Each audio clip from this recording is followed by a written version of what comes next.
যুদ্ধের প্রস্তুতি নিয়ে কিছু কথা বলি। 12 তারিখ আমাদের ফাইনাল যুদ্ধ। এইখানে বেশ কিছু ব্যাপার আমাদেরকে সতর্ক থাকতে হবে। আমি বেশ কয়েকটা ভিডিও করবো এটার ব্যাপারে, কারণ অনেক কিছু প্ল্যান আছে আপনাদের সাথে শেয়ার করব। আপনারাও কমেন্টে জানাবেন আপনাদের কাছে বুদ্ধি পরামর্শ থাকলে, যে আমাদের জুলাইয়ের যে মেইন রেজাল্ট সেটা 12 তারিখে আমরা পেতে যাচ্ছি। সো 12 তারিখের যে লড়াইটা, এটা আমাদেরকে 11 তারিখ মাগরিবের পর থেকেই শুরু করতে হবে। আমরা কেন্দ্রগুলো পাহারা দেওয়া শুরু করব এবং প্রত্যেকটা এলাকায় আমাদের, যেহেতু বলা যায় না যে ফলাফল নিয়ে যে নাটকগুলো হবে এটা 3-4 দিন বা 1 সপ্তাহ লাগতে পারে, তো সেই জায়গায় প্রত্যেকটা এলাকার যুবকরা আমরা কয়েকটা দলে ভাগ হইতে পারি। যে রাত মানে 12টা থেকে ফজর পর্যন্ত এক গ্রুপ পাহারা দিবে, 6টা পর্যন্ত, ফজরের পরে আরেক গ্রুপ যাবে, জোহরের পরে আরেক গ্রুপ যাবে। এইভাবে যদি আমরা পালাক্রমে পাহারা দিতে পারি তাহলে দেখা যাবে যে সবার জন্য জিনিসগুলো সহজ হবে। আরও কয়েকটা বিষয়, পুলিশ যদি কোনো গোলাগুলি করে সেটার জন্য হেলমেট মাস্ট, সবার জন্য হেলমেট কিনতে হবে। সবাই হেলমেট সংগ্রহ করেন। আর যে যাদের টাকা আছে বা 2-3 জন বন্ধু মিলে হইলেও আমরা ড্রোন কিনতে পারি।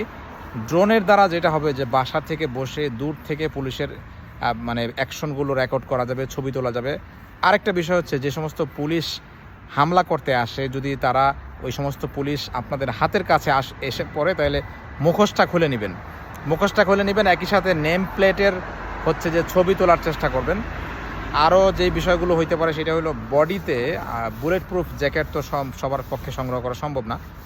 বডিতে সামনের দিকে যেন স্টিল বা কিছু লাগানো যায়। দেখেন, এই পুলিশের বিরুদ্ধে আমাদের লড়াই 250 বছরের, 1757 থেকে। এর মধ্যে বারবার আমরা লড়াই করছি, কিন্তু এতদিন যেহেতু যুদ্ধ করতেছি, সো আমাদের মনে হয় যে এবার আর খালি হাতে নামা যাবে না। লাঠি, শক্ত গজারি লাঠি অথবা যে ছোট বাঁশ, সেটার উপর দিয়ে আমরা টেপ পেঁচায় নিতে পারি। খালি হাতে যাওয়া যাবে না, এই কথাটা মনে রাখতে হবে।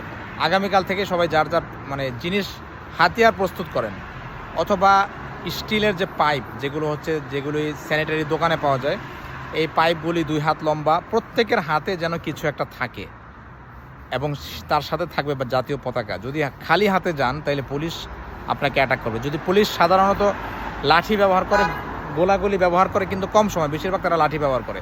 সো লাঠি ছাড়া একজনও ঘর থেকে বের হবেন না, তাইলে লড়াইটা জমবে এবং আল্লাহ তাআলা আমাদেরকে সফলতা দিবে, এটা আশা করি। বাংলাদেশ জিন্দাবাদ, ইনকিলাব জিন্দাবাদ।